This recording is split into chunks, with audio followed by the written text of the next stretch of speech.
Hi everyone, this is Counseling 4500, Chapter 2, The Counselor, Person, and Professional. You are the most important tool in counseling. You need to know theories of personality and psychotherapy. So that is going to start here in this class, but also will appear in all your other classes in your major as well. Assessment intervention techniques, definitely we're going to talk about those things in this class, but you will also see those things applied in your other classes that you take. And of course, understand unique human behaviors. As we start to talk about multiculturalism, we're really going to realize how unique every individual person is. You have to bring your own human qualities. So, not only do you need to understand other people and their original ideas and thoughts, you need to also be aware of your reactions to them, but your reaction to the world itself. You want to be able to remain open to self-evaluation. We're going to ask you to start to think about, things about your life, and you want to be able to, get in touch with yourself and know yourself. Think about the fact that, as a person who's helping, would you be able to help anyone else if you don't know how to help yourself? The person and the professional are intertwined. So again, like I just said right now, you need to understand who you are as a person before you're able to work with other people. The counselor as a therapeutic person, a person-to-person connection allows for consumers to grow. And that's something that you'll start to realize in this class is the amount of communication that is required as a professional working with a client. Oftentimes, the professional is the one who has to start these conversations, have learned how to talk to other people, and also read their body language. If we isolate ourselves from the professional side, consumers may also hide. So, this is something a little bit about disclosure or self disclosure. Uh, Typically, what we want everyone to do is, self disclose when it's appropriate and only self disclose the information that you need to. You don't want to share your own personal life so much that they know everything about you, but you actually don't know a lot about them because you're talking too much about yourself. Okay. Also, let's say, for example, you're working in addiction. Your client who is going through addiction might go, have you experienced that yourself?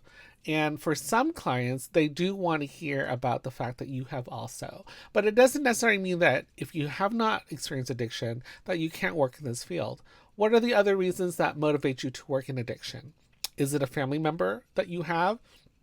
A partner, or someone, a friend or whatever, who has gone through addiction, and this is why you're committed to working in this field. And the client that you're talking to is probably going to go, oh yeah, I've lost some friends or family members because of my own addiction, so they can sort of maybe work through things like that. If we only focus on the technical and leave out the personality, therapy may not be effective. And that's true because, we're all humans. So we might as well just accept that and then go from there and connect from there. Appropriate self disclosure allows a consumer to trust and to open up. Studies show clients place more value on the personality of the therapist than on specific techniques. So there is this phrase called the dodo bird effect, and it's our dodo bird verdict. Basically, what it is, it's a story from Alice in Wonderland. It's not the one that you probably saw in Disney, but there are books that was written by, I believe his name was Lewis Carroll, and so there was one where there's a race. And so the ending of the race, though, is the fact that everyone actually just wins. And the same thing has happened with psychology or psychotherapy, where the people were like, oh, Freudians are the best. And then some people might say CBT is the best. And some people might say, postmodern is the best. But the research has shown that they're all effective depending on how you use it. So it doesn't really matter about that. It's really more about the person who's helping them that really connects them and motivates them to, let's say, achieve their goals. Contextual factors. Contextual, just think of the word context, which is the situation and the environment that's happening. So primary determinants of therapeutic outcome is the alliance, which is the friendship that is developed, the teamwork that is developed between a client and the therapist. The relationship itself, so the actual connection, the Personal and interpersonal skills of the therapist. So personal basically kind of means, themselves, but also being able to communicate with other people. That's what interpersonal means. Being able to communicate with other people. So in this sense, it will be the therapist to the client. And of course, a client agency. The situation there is, depending on what kind of agency you work in, there might be certain things that you have to follow when it comes to therapy, whether it is assessments that you have to use that they prefer you want to use, or other philosophies. So the breakdown here is that the human dimension of therapy and the meeting that occur between client and the therapist when they work together will help heal the suffering. Personal characteristics of effective counselors: have an identity. So you need to know who you are, what you're capable of becoming, and also what you want out of life. We hope that you start to get to know yourself as you're going through this program, because we're going to ask you a lot of questions, and I hope that you apply those questions about life to your own self as well. You probably won't have all the answers. I am older than most of you all are, and I definitely don't have all the answers, but kind of getting a better sense of who you are as a person, your value system and stuff, is so important to know. You need to respect and appreciate yourself as well. Can give and receive help and love out of your own sense of self-worth and strength. Allow power to shift from one group to another. So sometimes we kind of feel like, we're the therapist, so we know everything. But really, sometimes we're actually learning, right? So we need to be able to shift between those two things, where you're now learning, but you're also, helping other people as well. So it'll be a constant shift depending on the scenario, the context that you're in. Those things may shift.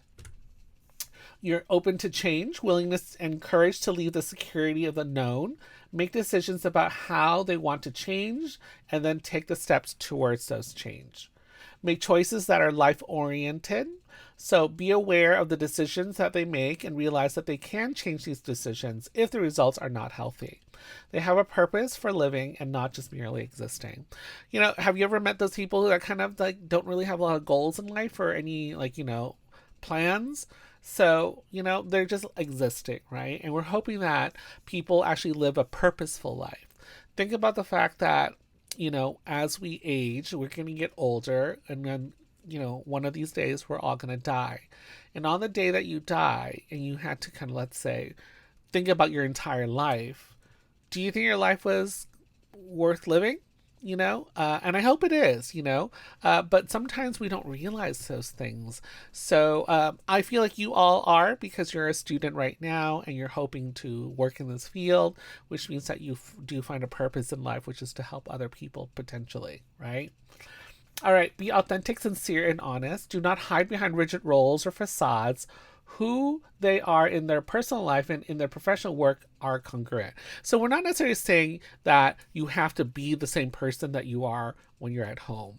But you still need to have kind of like the same vibe, let's say, or let's say, you're not completely two different people.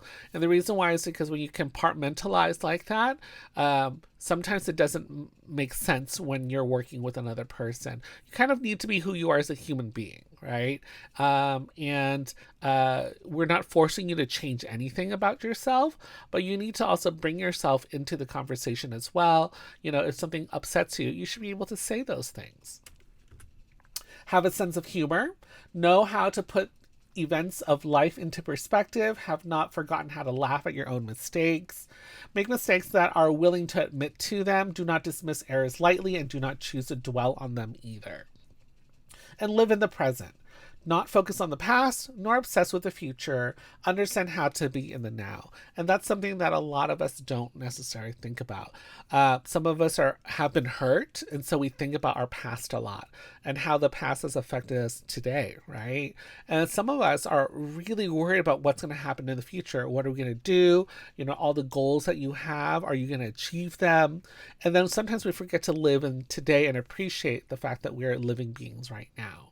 So that's something that we'll discuss obviously in this class, but I also want you to start to think about, how are you living your own life? Appreciate the influence of culture. aware of ways that culture affects them, and respect the diversity and values of other cultures. We live in Los Angeles. This is a very metropolitan city. So we are also very diverse because of that, right? So that's something that we don't want to take for granted, and we want to be able to make sure that we appreciate other people for who they are. Sensitive to differences from social class, race, sexual orientation, and gender. And I hope that you've been able to interact with all these various types of people as you're going through the program in college, right? And also your workplace, you might be able to meet people who are different than you, and to also learn how to appreciate them and their differences. Sincere interest in the welfare of others, so you hopefully really do want the best for all your clients, based on respect, care, trust, and the real valuing of other people. Possess effective interpersonal skills. Again, interpersonal is a key word here, which is about communicating with other people.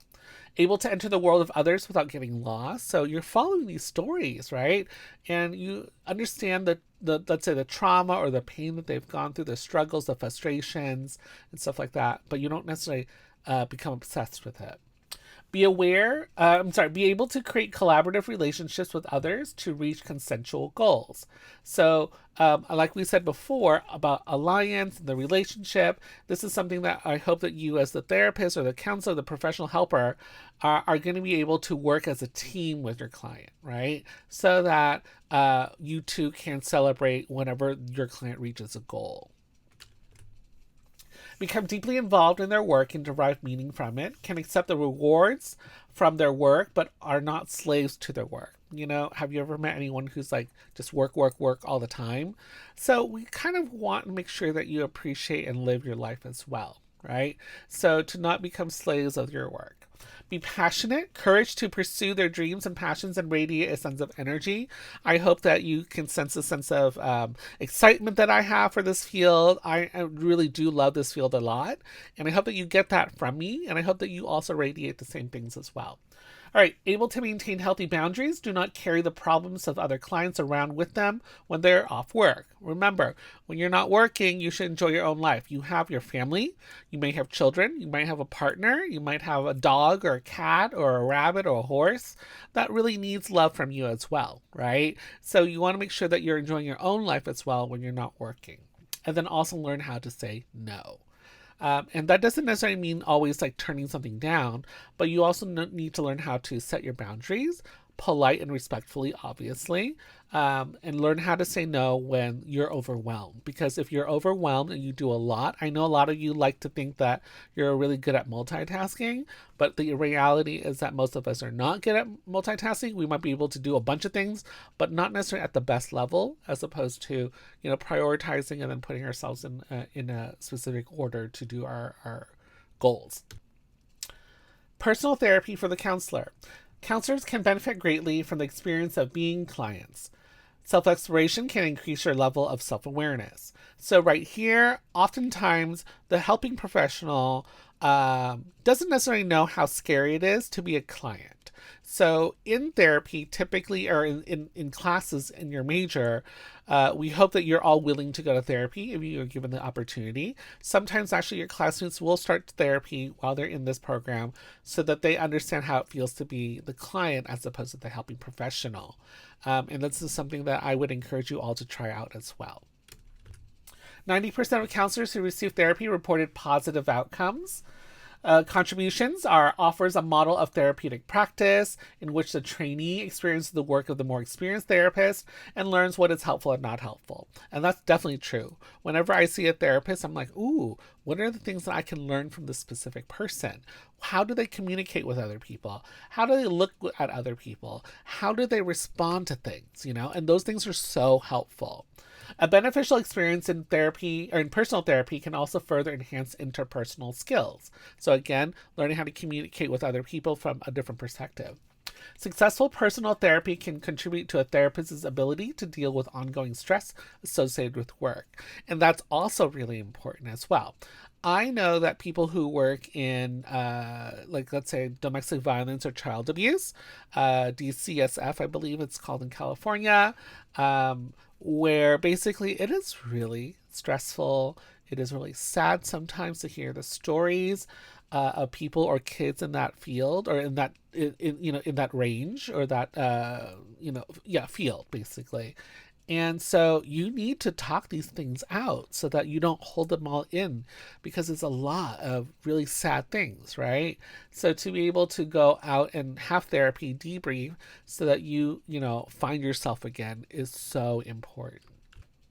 Allows for the person to confront unexplored personal blocks such as loneliness, power, death, intimate relationships. Again, areas that you can talk to. Typically, a counselor works with everyday type of problems, and these are all considered type of like everyday type of problems. If we have great difficulty dealing with our anger or conflict, we might not be able to help clients deal with their anger and their relationships with conflict as well.